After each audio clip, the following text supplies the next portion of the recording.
ঘরে টাকা চুরি কি হতাশ হয়ে গেলেন? ঘরে কি টাকা থাকে না? আর নাই কোনো চিন্তা? আপনারা কি চোরের চিন্তায় কি ঘুমাতে পারেন না? টাকা থুয়েও কি ঘুম আসে না? না ঘুম আসলে অবশ্যই ভিডিওটা কন্টিনিউ করুন।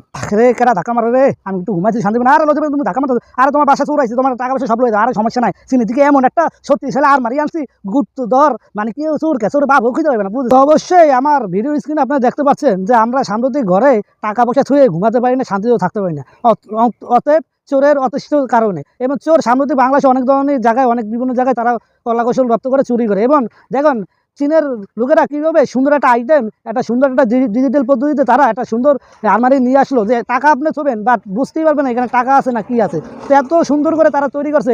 আর আমরা চোরের কারণে ভাই অনেক বিরক্ত হয়ে গেছে। এত কষ্টে জমানো টাকাগুলো যদি চোরে নিয়ে যায় এর থেকে আর কষ্ট এই দুনিয়াতে আর থাকে না। এই জন্যই তারা এই জিনিসটা আবিষ্কার করলো চীনের লোকেরা। আসলে লাস্ট কথা যেটা বলবো, আজকে যদি চীনের লোকেরা না থাকতো আজকে আমাদের এরকম সুন্দর সুন্দর উপহার দেখা লাগতো না। আমরা না, সারা পৃথিবী। আর চীনে আছে বলেই আমরা নিত্য নিত্য জিনিসগুলো দেখতে পারি এবং চোরের হাত থেকেও আমরা অনেকটা রক্ষা পাই।